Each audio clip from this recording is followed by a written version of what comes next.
Shalom M2 Family, puji nama Tuhan kita dapat berjumpa kembali di minggu pagi ini. Mari kita siapkan hati untuk memuji, menyembah, serta mendengarkan firman Tuhan. Tuhan Yesus memberkati.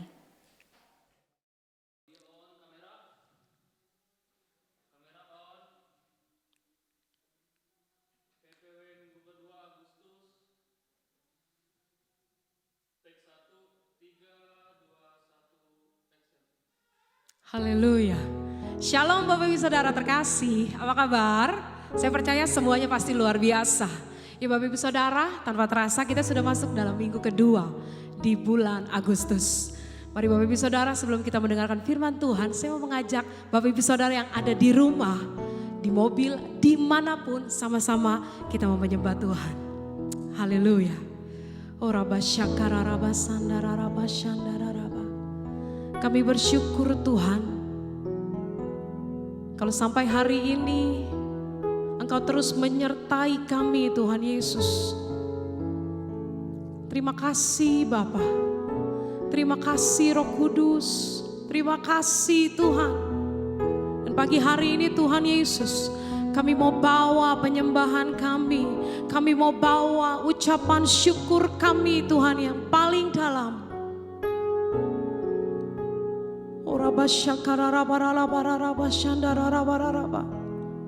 Yang kami mau Tuhan, Engkau hadir di tengah-tengah kami Tuhan.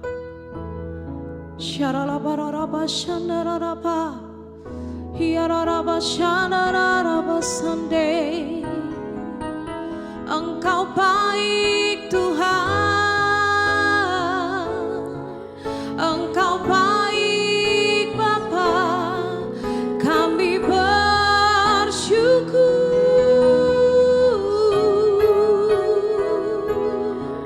buat setiap penyertaan-Mu. Sampai hari ini kami boleh ada, semua karena anugerah-Mu, semua karena-Mu Tuhan. Glory, glory, kami rindu hadirat-Mu.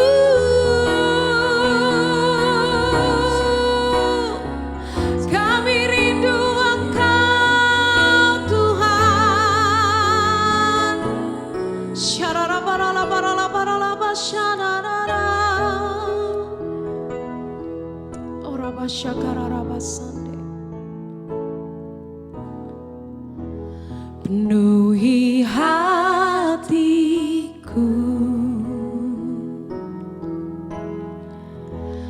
dengan hadir-Mu.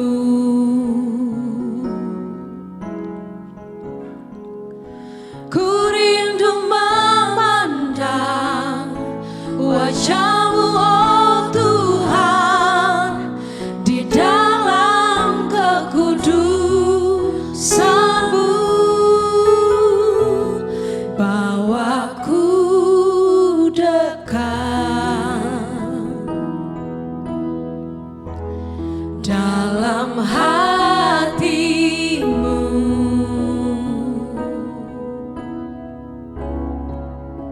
Ku rindu mendengar suara-Mu, oh Tuhan, di tempat kudus-Mu sekarang.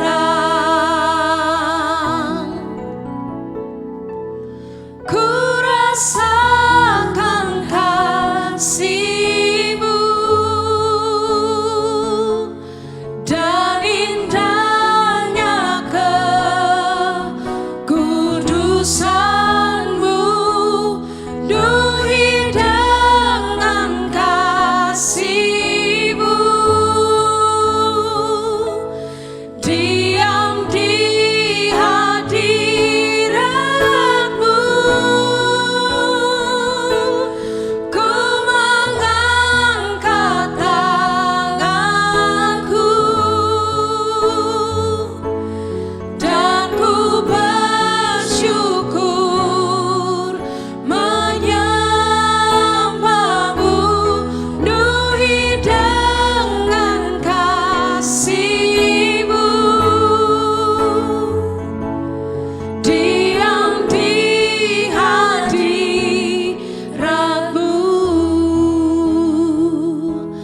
Bapak Ibu Saudara yang di rumah, sama-sama kita mau naikkan pujian ini.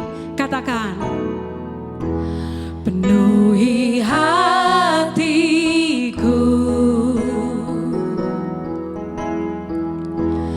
dengan hadir-Mu.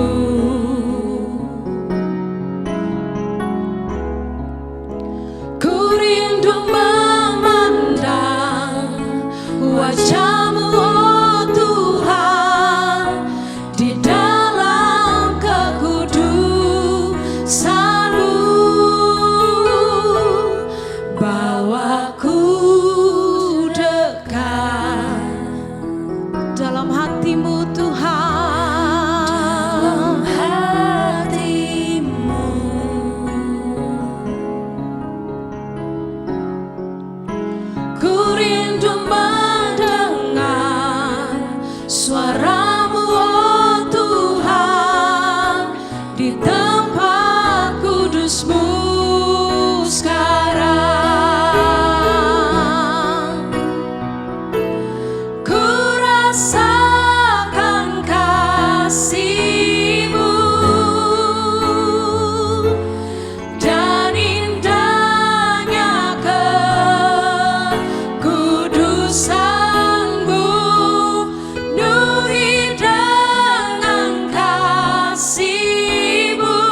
Terima kasih Tuhan.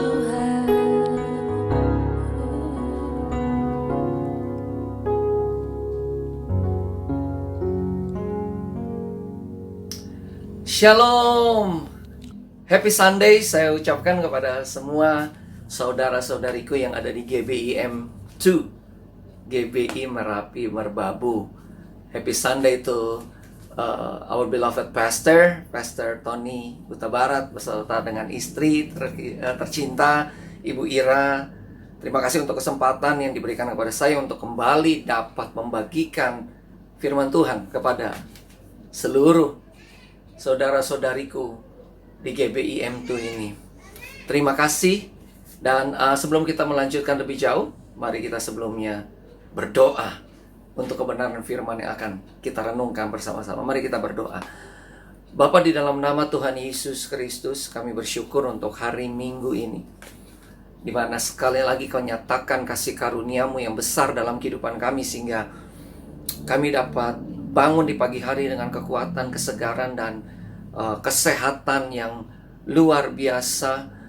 Dengan semangat kami pagi hari ini bangun dan kami memuji menyembah Tuhan, dan juga kami rindu untuk mendengarkan firman-Mu. Tuhan, percaya bahwa waktu kami masih dapat bernafas dan dapat hidup sampai dengan saat ini, itu semata-mata oleh karena Engkau terus menyatakan kasih setia dan kemurahan-Mu dalam kehidupan kami.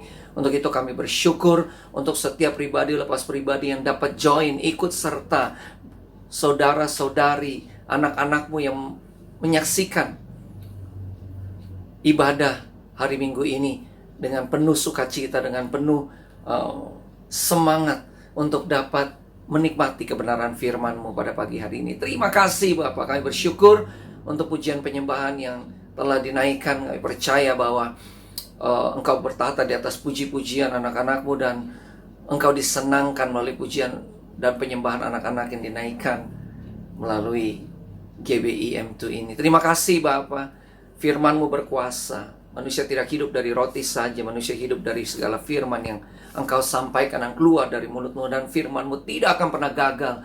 Firman-Mu akan menyatakan dan menjadi kehendak-Mu. Untuk itu kami percaya, waktu kami menerima firman-Mu, kami tidak menangkapnya dengan telinga manusia saja, tapi kami menangkapnya dalam roh kami. Karena kami percaya di dalam kehidupan kami Kau telah tempatkan roh-Mu untuk kami dapat terhubung dengan firman-Mu. Kami dapat terhubung dengan Roh Kudus-Mu. Kami dapat terhubung dengan kebenaran-Mu, sehingga kebenaran itu memerdekakan setiap kami, Tuhan. Terima kasih Bapa. Terima kasih firman-Mu berbicara kepada kami pada pagi hari ini. Hanya di dalam nama Tuhan Yesus Kristus kami siap menerima firman-Mu. Haleluya. Mari bersama-sama kita katakan amin, amin, amin, amin, amin.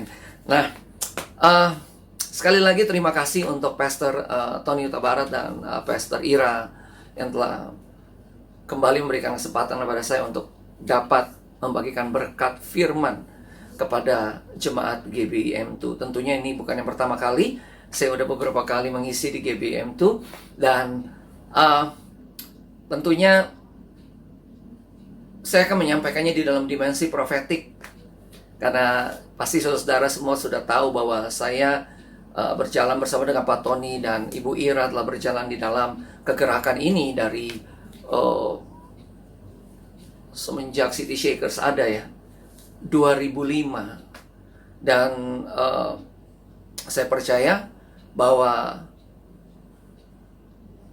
mengalirnya firman yang berasal dari rohnya Tuhan itu akan mengubahkan banyak hal yang bisa diubahkan. Karena firman Tuhan berkata gini, bahwa sekarang ini firman Tuhan berkata segala sesuatu akan digoncangkan.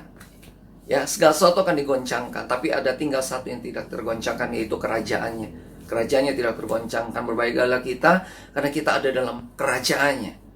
Ya, karena kita ada dalam kerajaannya. Karena kita ada dalam kerajaannya, maka kita adalah orang-orang yang dikatakan berbahagialah kamu karena kamu menerima kerajaan yang tidak tergoncangkan.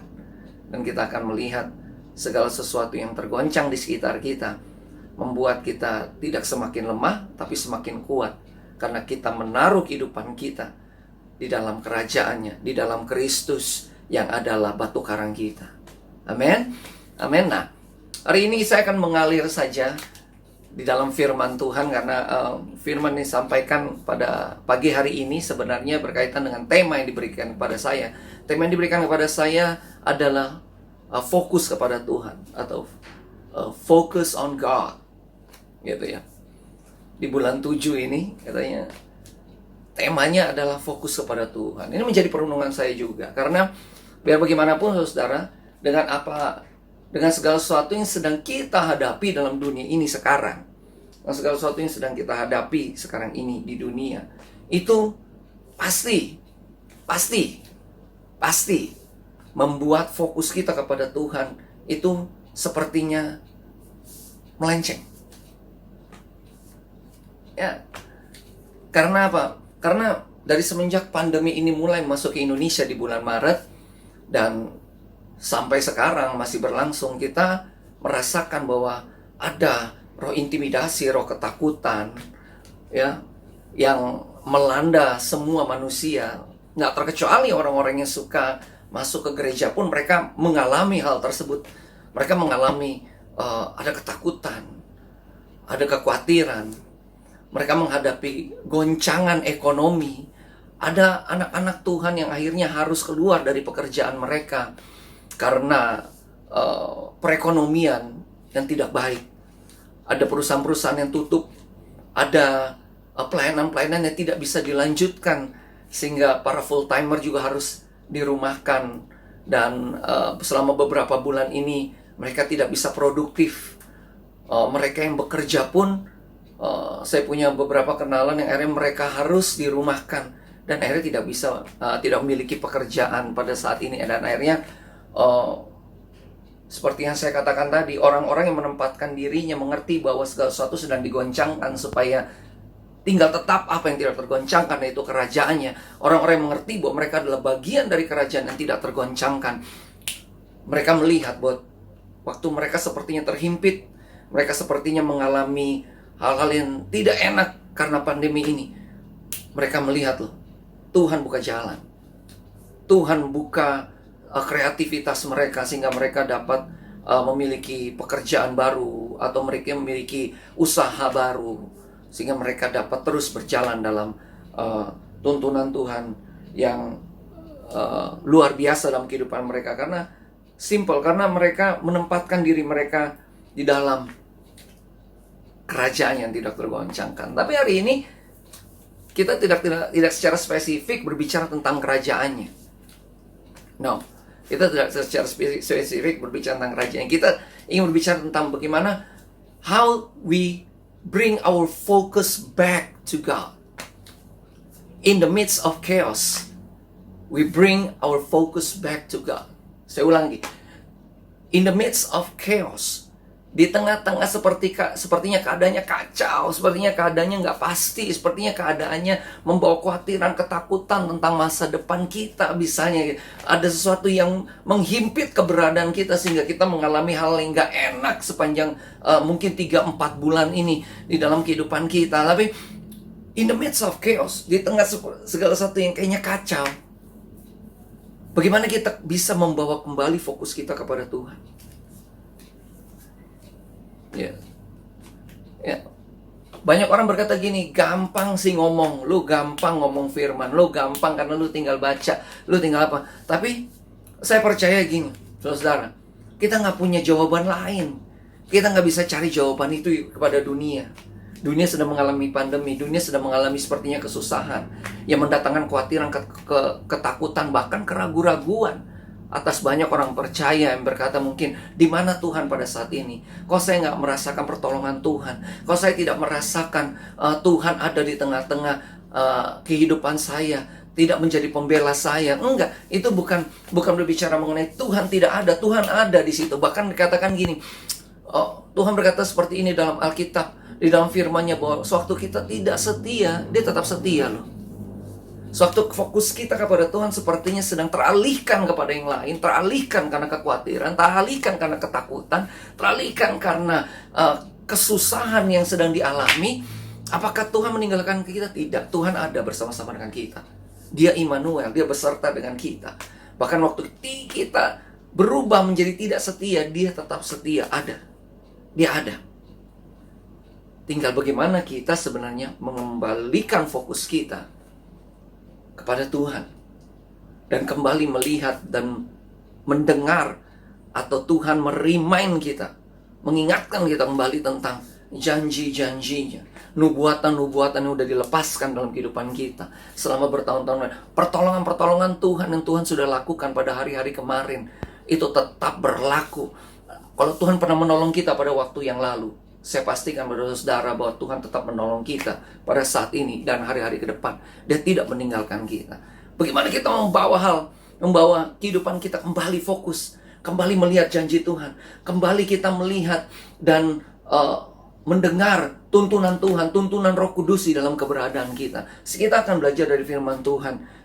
Ini hal yang sungguh berharga. Waktu Tuhan mengingatkan saya mengenai Kolose 3 ayat 1 sampai 4. Ini ayat yang klasik.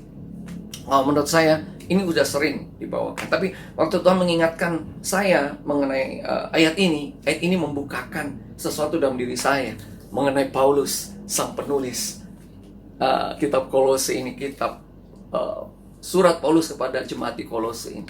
Kita baca ya, Kolose 3 ayat 1 sampai 4. Dikatakan gini, karena itu, kalau kamu dibangkitkan bersama dengan Kristus, carilah perkara yang di atas, di mana Kristus ada, duduk di sebelah kanan Allah. Dia ada di sebelah kanan Bapa Sorgawi, Bapa Elohim. Dia ada di sebelah kanan sana. Di ayat 2 berkatakan, Paulus berkata gini, pikirkanlah perkara yang di atas, bukan yang di bumi. Ayat 3, sebab kamu telah mati dan hidupmu tersembunyi bersama dengan Kristus di dalam Allah. Ayat 4 berkata, apabila Kristus yang adalah hidup kita menyatakan diri kelak, kamu pun akan menyatakan diri bersama dengan Dia dalam kemuliaan. 4 ayatnya. How to bring our focus back to God. Ayat ini merimain kita sebenarnya mengenai bagaimana sih sebenarnya kita melihat keberadaan kita kembali untuk kembali memiliki fokus kepada Tuhan. Nah, saudara yang terkasih dalam Yesus Kristus, jemaat GBM2 yang saya kasih, satu hal yang tidak boleh kita lupakan dalam kehidupan kita adalah waktu Tuhan menciptakan manusia. Pada awal mulanya di kitab Kejadian, waktu Tuhan menciptakan manusia, Tuhan menciptakan manusia jelas, spesifik. Dia berkata, mari kita menciptakan manusia serupa dan segambar dengan kita. Saya ulangi, mari kita menciptakan manusia serupa dan segambar dengan kita. Spesifik. Tuhan tidak menciptakan langit, bumi, bulan, bintang, pohon-pohon, binatang, semua serupa dan segambar dengan Dia. Enggak. Yang diciptakan serupa dan segambar cuma manusia. Ya, kita nggak boleh lupain itu. Karena itu the originality of our self-being in God. Itu adalah keaslian kita di dalam Tuhan. Kalau kita melepaskan pengertian kita akan hal ini, maka kita sepertinya kita kehilangan DNA kita. Kita akan kehilangan jati diri kita sebenarnya di dalam Tuhan. Karena hal-hal yang dulu yang katanya hilang oleh karena dosa itu direstorasi, dipulihkan dalam perjanjian baru. Itu di dalam Kristus melalui kasih karunia-Nya. Saya percaya bahwa dulu yang pernah hilang itu sudah dikembalikan di dalam Kristus, dalam kehidupan kita. Untuk itulah waktu kita mereview pada pagi hari ini mengenai waktu kita diciptakan serupa dan segambar. Kalau saya pengen ingatkan kepada saudara, apa sih keserupaan dan gambaran Tuhan dalam kehidupan kita? Yang mana? Apakah waktu Tuhan menciptakan manusia itu dari debu tanah? Itu gambaran keserupaannya? Enggak kalau menurut saya. Debu dan tanah itu adalah elemen yang berasal dari bumi. Ciptaan Tuhan memang. Tapi itu berasal dari bumi. Not from the source. Bukan yang berasal dari dirinya Tuhan. Karena gini, kalau itu berasal dari dirinya, itu berasal dari Tuhan, maka Tuhan harus menaruh dalam kehidupan manusia itu keberadaannya, sehingga dia menjadi serupa dan segambar. Sama seperti waktu kita sebagai manusia ditentukan laki-laki dan perempuan dan kita menikah. Waktu kita menikah, kita punya anak. Anak kita mewarisi DNA kita.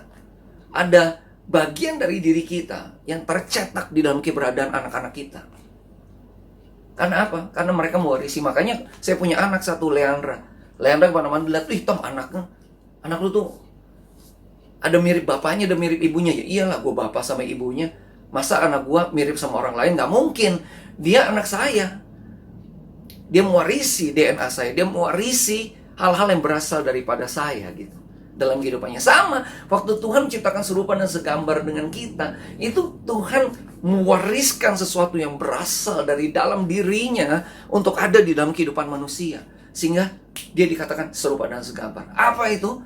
Waktu Tuhan mengembuskan nefesh, haya, nafas kehidupan itu dalam kehidupan manusia, rohnya.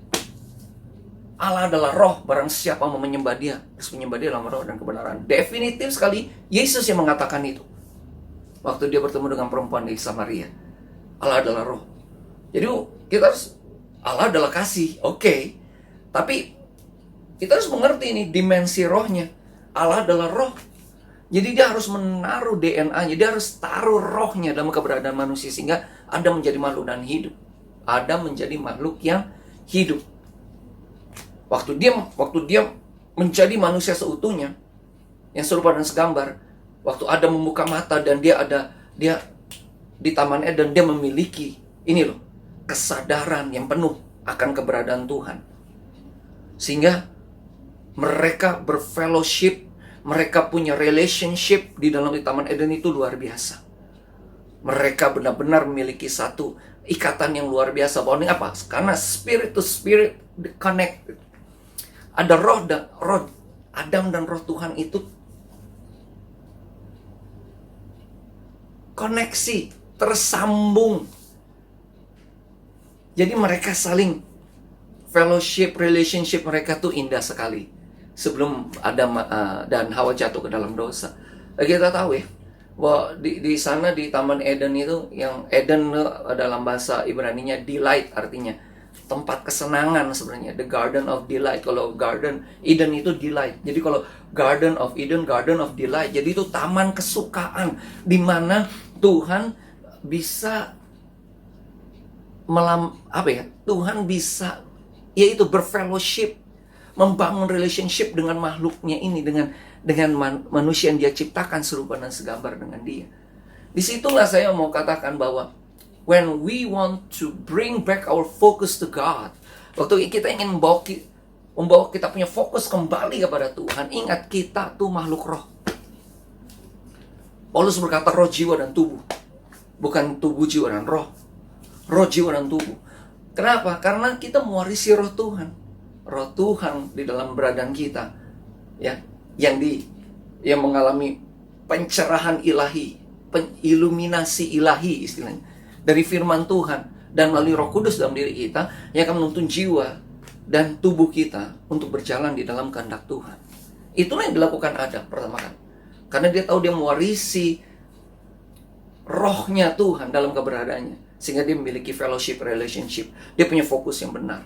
Walaupun pada akhirnya di taman ini kita ngelihat fokusnya akhirnya fokus Adam dan Hawa akhirnya teralihkan oleh karena dosa.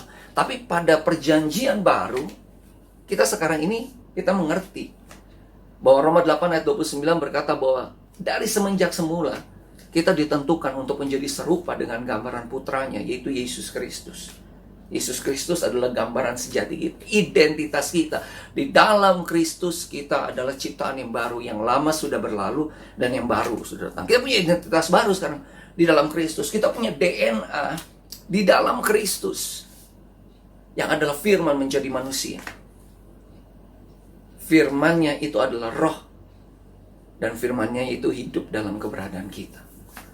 Nah, untuk itu, sewaktu kita memiliki kembali kepada originalitas kita, kita tahu bahwa gini nih, bahwa sebenarnya memang kita diciptakan untuk memiliki fokus kepada Tuhan yang awal, yang mula-mula. Kita sebenarnya diciptakan memang setiap waktu untuk terkoneksi dengan Tuhan, untuk memiliki relationship, hubungan dengan Tuhan, untuk memiliki fellowship dimanapun kita berjalan, apapun aktivitas kita lakukan. God involved in everything that we do every day. Tuhan terlibat di dalam segala sesuatu yang kita lakukan. Karena apa? Karena gini, kita memiliki kesadaran, hey, I can do all things through Christ. Aku dapat melakukan segala sesuatu di dalam Kristus yang mengasihi aku, gitu. Karena dia ada dalam aku ada di dalam dia. Di tengah segala sesuatu yang sepertinya nggak pasti pada saat ini, di mana sepertinya kesusahan juga sedang melanda anak-anak Tuhan, di mana sebenarnya banyak dampak dari pandemi ini yang membawa kekhawatiran, ketakutan, kesusahan, segala sesuatu yang nggak baik.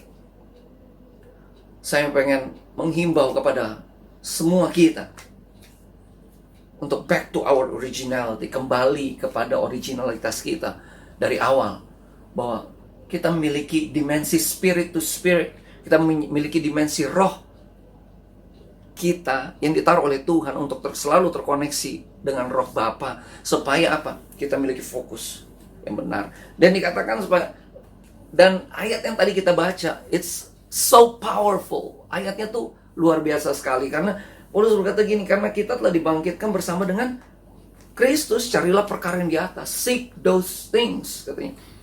Carilah hal yang ada di atas, di mana Kristus ada duduk sebelah kanan. Paulus sedang ingin mengingatkan kita sebenarnya pada saat ini.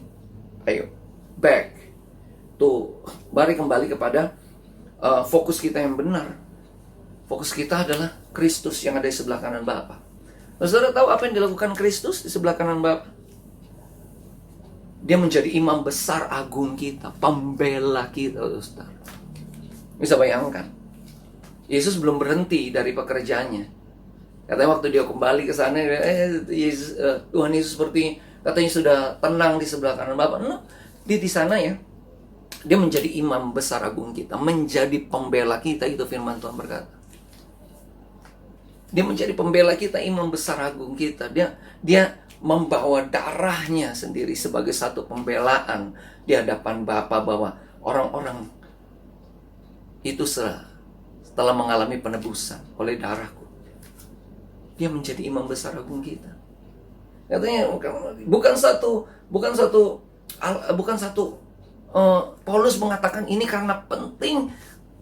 Kenapa Paulus selalu bicara ini kepada jemaat di Kolose dan juga berbicara kepada kita pada saat ini? Karena apa? Karena supaya jemaat di Kolose, dan sama juga seperti kita sekarang, jemaat GBM2 yang sedang menyaksikan ibadah online ini bersama-sama dengan saya juga, kita sedang dibawa kepada Tuhan untuk ini loh.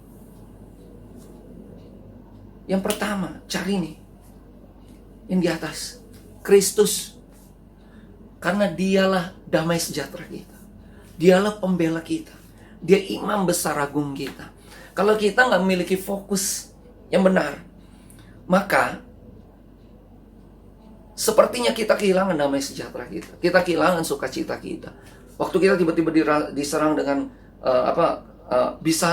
misalnya kita tiba-tiba diizinkan untuk sakit atau apa gitu, tiba-tiba kita kehilangan damai sejahtera kita. No. Tuhan, rancangan Tuhan bukanlah rancangan kecelakaan, tapi rancangan damai sejahtera. Untuk itulah kenapa Paulus berkata cari.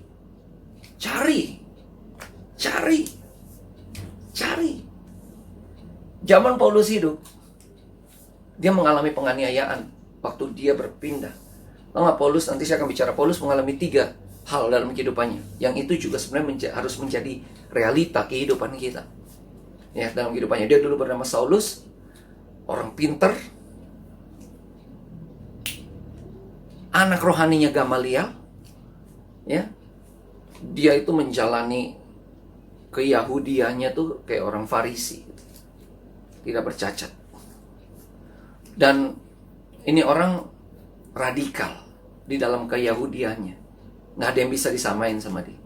Makanya dia geram, dia tuh benar-benar garam waktu tahu ada pribadi namanya Yesus yang katanya membuat banyak orang Yahudi berpindah dari keyakinannya kepada kepercayaan kepada pengajaran Yesus. Siapa nih Yesus gitu? Ya kan? Dialah yang mengatakan seperti ini. Dulu dia adalah orang yang membunuh para pengikut Yesus, tapi sekarang dia bisa mengatakan seperti bagian perikop yang kita baca pada bagian ini. Kita harus fokus pada Kristus. Dulu dia menganiaya pengikut Kristus. Sekarang dia bilang kita harus fokusnya pada Kristus. Duduk sebelah kanan. Karena dia tahu Kristus adalah keselamatan kekal bagi kehidupannya. Kristus telah menjadi penebusan dalam kehidupannya. Kristuslah bangkit dari kematian. Dan kuasa kebangkitan yang sama yang membangkitkan Kristus pada hari ketiga juga hidup dalam keberadaan Paulus. Dan sekarang dia tahu Kristus ada di sebelah kanan Allah Bapa. Sebagai apa dia? Dia sedang menjadi imam besar agung gitu. Pembelanya. Dia mengerti sekali mengenai hal tersebut. Yang kedua dikata, pikirkanlah perkara yang di atas bukan di bumi. Dalam versi bahasa Inggrisnya King James Version, itu bagus sekali. Set your affection. Bukan aja berpikir dengan carnal mind. Kita tidak hanya berpikir dengan pikiran kita yang sebenarnya gini. Nggak ada dari pikiran kita ini yang kalau tidak diiluminasi atau diterangi oleh Roh Kudus, nggak ada yang bisa mengerti secara, nggak ada yang bisa menangkap dan mengerti kepenuhan, pewahyuan firman Tuhan yang memerdekakan itu, nggak bisa. Karena pikiran kita terbatas. Kalau kita berkata bahwa kita memiliki segala pengetahuan, segala pewahyuan dalam kehidupan kita, itu satu pertanyaan kalau menurut saya. Engkau bisa belajar, engkau bisa mengetahui dari bahasa Ibrani, bahasa Yunani, apapun, engkau bisa pelajari banyak hal. Tapi kalau misalnya, kalau berbicara tentang kekayaan, pengertian, kasih karunia, pewahyuan Kristus, itu sangat dalam, sangat luas. Sangat luas.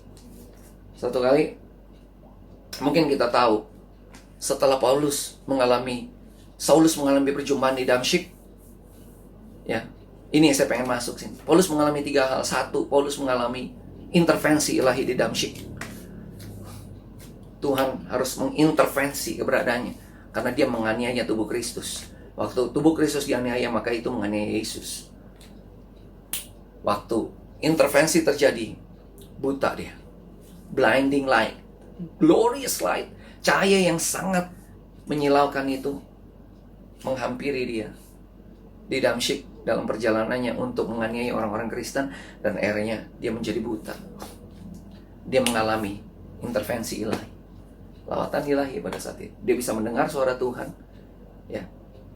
Dia bisa merasakan cahaya yang sangat terang, kemuliaannya. Dia bisa mendengar suara Tuhan. Itu yang pertama. Kedua, ya, itu dia. Makanya dia bilang, cari yang di atas.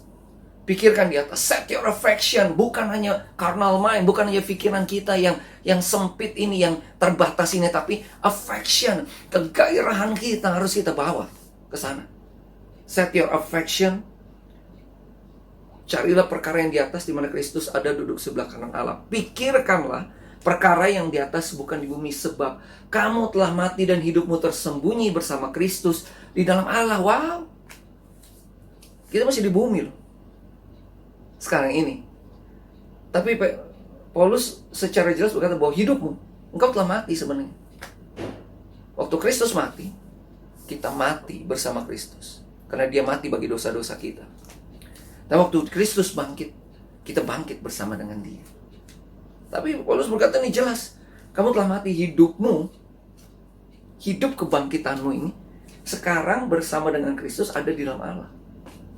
Kita milik Kristus, telah dibeli dengan harga yang mahal. Harganya itu nyawanya, darahnya yang tercurah begitu, yang menjadi darah perjanjian kekal dalam kehidupan kita. Gitu kan? Kita telah mati dan hidup kita tersembunyi bersama dengan mati dan hidup. Mati dosa-dosa kita mati bersama dengan Kristus di atas kayu salib. Pada hari ketiga Yesus bangkit. Kehidupan yang membangkitkan Kristus itu menjadi kehidupan kita, yang membangkitkan kita juga. Nah, waktu kita hidup bersama dengan Kristus, dikatakan hidup kita tersembunyi bersama dengan Kristus di dalam Allah. Kita ada di dalam Dia. Dia ada di dalam kita. Itu membuat kita, bagaimana kita? Nah itu dia dimensi. Kalau Tuhan sudah mengintervensi kehidupan seseorang seperti Tuhan mengintervensi kehidupan Paulus, perjalanan Paulus, ada intervensi ilahi terjadi, maka sesuatu tidak akan pernah sama lagi. Tuhan pasti akan melakukan perkara yang ajaib atas orang itu, seperti yang dilakukan kepada Saulus yang akhirnya menjadi Paulus. Maka saudara, sebenarnya dalam kehidupan kita itu mengalami yang namanya intervensi ilahi. Pengenalan kita akan Tuhan. Dulu waktu kita mengalami kasih yang mula-mula. Dulu waktu kita berkobar-kobar melayani Dia. Sampai sekarang pun masih. Dulu waktu kita melihat pertolongan-pertolongan Tuhan dalam kehidupan kita. Kita setiap waktu sebenarnya mengalami intervensi ilahi. Kita ini sadari atau tidak, kita sebenarnya mengalami intervensi ilahi dalam kehidupan kita. Dan sewaktu kita menyadari Tuhan terus bekerja untuk kebaikan kita, maka kita akan melihat sekeliling kita itu sepertinya berubah dan menjadi berbeda. Kita melihat segala sesuatu yang sedang terjadi itu berbeda. Bukan lagi dengan perspektif pikiran kita yang sempit dan dangkal, tapi kita melihat segala sesuatu dengan perspektifnya Tuhan, perspektif ilahi, karena ada intervensi ilahi terjadi. Itu di Kisah Para Rasul 9, betul? Nah, kalau kita baca lagi, waktu dia buta, dikatakan gini, waktu dia mengalami kebutaan itu, dia mengalami yang kedua, dimensi ilahi. Yang pertama intervensi ilahi, kedua dimensi ilahi. Apa itu dimensi ilahi? Cuman Paulus yang berani berkata di 2 Korintus 12 ayat 2 bahwa dia dibawa ke langit tingkat ketiga. Dia dibawa ke langit tingkat ketiga. Itu pernyataan Paulus. Dia melihat sesuatu yang luar biasa. Dia mengalami dimensi yang luar biasa. Setelah seseorang mengalami intervensi ilahi dalam kehidupannya, Tuhan akan membawa mereka dalam satu perjalanan untuk mengalami dimensi ilahi. Dimensinya Tuhan dalam kehidupan. Ingat ya, kita makhluk roh. Terkoneksi dengan Tuhan itu roh dengan rohnya Dia. Terkoneksi. Dan waktu roh kita terkoneksi karena Tuhan mengintervensi keberadaan kita, intervensi ilahi terjadi, perubahan terjadi, kehidupan kita diubahkan dan dimerdekakan. Kita memiliki koneksi dengan Tuhan. Pada saat itu kita mengalami dimensi Tuhan. Kita mengalami dimensi di tengah-tengah dunia ini yang tidak mungkin dialami oleh orang-orang lain. Dimensi supranatural. Dimensinya Tuhan. Hal-hal yang tidak dialami oleh orang lain. Itu kekayaan, kemuliaan Kristus, saudara. Itu kekayaan kemuliaan Kristus. Jangan anggap remeh penglihatan. Saya nggak bilang bahwa semua penglihatan itu benar. Penglihatan, nubuatan, mujizat, tanda-tanda, keajaiban, apakah itu sudah hilang? Enggak. Itu tetap dimensi ilahi. Kenapa? Waktu kita menyadari sungguh bahwa Tuhan ada di dalam kita dan kita ada di dalam Dia, maka dimensi ilahi itu menjadi bagian perjalanan kita hari lepas hari. Yes, kesadaran akan Tuhan yang penuh. Karena roh kita terkoneksi dengan Dia. Dikatakan lagi apa?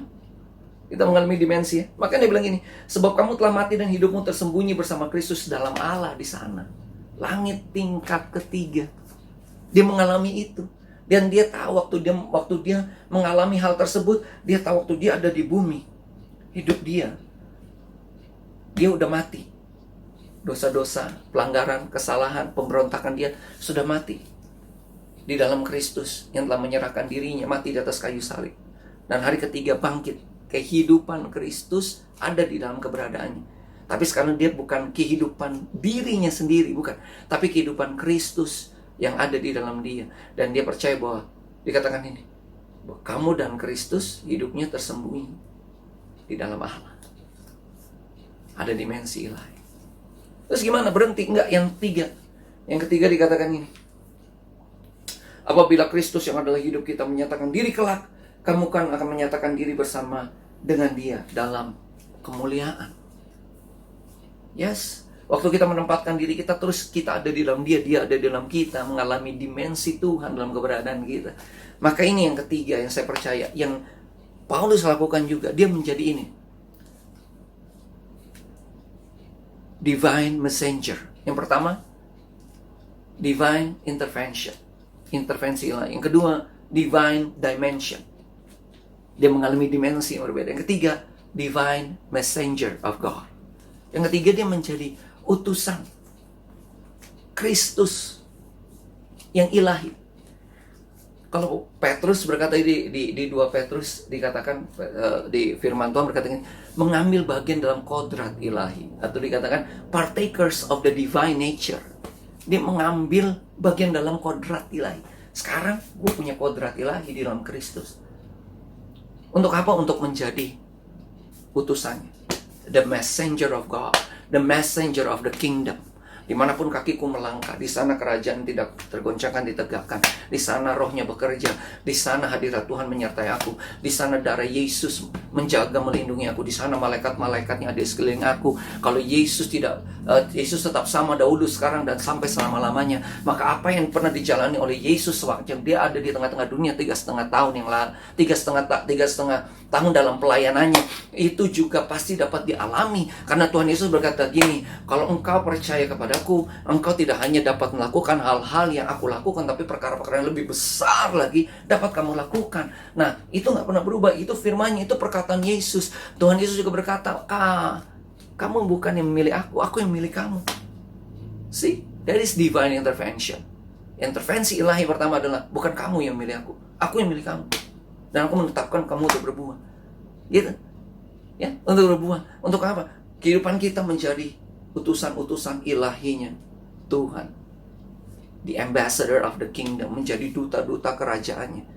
Untuk membawa dimensi kerajaan yang tidak tergoncangkan dimanapun kita berada. Kalau Yesus menyatakan dirinya kelak, kita pun akan menyatakan diri bersama Dia dalam kemuliaan. Dari kemuliaan pada kemuliaan. Sampai Yesus menyatakan dirinya kelak, kita menjadi utusannya tengah-tengah dunia. Begitu saya ingin menguatkan saudara pada pagi hari ini. Kuatkan dan teguhkanlah hatimu, karena Dia tetap bekerja untuk kebaikanmu. Ya, mungkin engkau ada beberapa dari saudara yang mungkin diliputi oleh ketakutan, kekhawatiran, keraguan-raguan, kesusahan, apapun itu, bawa kembali fokusmu kepada Tuhan. Ingat, hidupmu telah mati, engkau telah mati, dan hidupmu tersembunyi bersama dengan Kristus di dalam Allah. Engkau ada di dalam Dia, dan Dia ada dalam engkau. Engkau bisa membawa seluruh keberadaanmu untuk kembali focus on God. We bring back our focus on God, and we will see. Kan kita akan melihat sungguh intervensi ilahi. Kita akan melihat kembali dimensi ilahi. Kita akan kembali melihat keberadaan kita sebagai utusan ilahi. Utusan-utusan kerajaannya tengah-tengah bumi. Untuk kita juga menguatkan tubuh Kristus yang lain. Dan juga menjadi berkat bagi banyak orang. Bangkit dan percayalah. Sebab terang Tuhan datang dan kemuliaannya terbit atasmu. Itu firman yang akan saya sampaikan pada pagi hari ini pada saudara. Mungkin agak panjang, tapi itulah yang saya sampaikan pada saudara pada hari ini. Semoga menjadi berkat bagi kita semua. Tuhan Yesus memberkati. Salam MT Family, keluarga yang diberkati Tuhan. Kita baru mengucap syukur dan berterima kasih untuk firman-Nya yang sudah disampaikan oleh hamba-Nya, Pastor Tommy Sanger. Kami percaya Bapak Ibu semua diberkati dengan luar biasa oleh hamba-Nya. Mari kita doakan hamba-Nya. Bapak, aku bersyukur buat hamba-Mu yang sudah menyampaikan pesan-Mu. Hari ini aku percaya berkat Tuhan melimpah atas kehidupannya. Berikan hikmat, bahkan pewahyuan-pewahyuan yang baru buat hamba-Nya ini ya Bapak. Untuk dia boleh membuka, terus menerobos segala sesuatu yang terikat dibebaskan. Dan mengalami banyak mukjizat demi mukjizat. Berkati terus Tuhan hamba-Mu ini. Pakai dia dalam jangkauan jiwa-jiwa yang besar. Bahkan bangsa-bangsa. Dan bagi umat-Mu, jemaat-Mu yang dikasih Tuhan, mari angkat tangan-Mu, buka hatimu. Terimalah berkat dari Tuhan yang berlimpah-limpah. Melalui anak yang tunggal Yesus Kristus, serta persekutuan yang manis dengan Roh Kudus, menyertai Bapak Ibu Saudara dari siang hari ini sampai Maranatha. Yesus datang kedua kali, bahkan menjemput kita semua di awan-awan yang permai dan akan memerintah bersama-sama dengan Dia untuk selama-lamanya. Yang percaya dan diberkati katakan sama-sama, Amin. Tuhan Yesus berkati. Salam Pentakosta ketiga. Puji Tuhan, kita sama-sama sudah mendengarkan firman Tuhan. Kita percaya firman yang kita dengar akan mengubah hidup setiap kita. Bagi saudara yang belum memiliki tempat ibadah yang tetap, mari bergabung bersama kami. Silahkan menghubungi nomor di bawah ini. See you next week. Jesus bless you. Ku bersyukur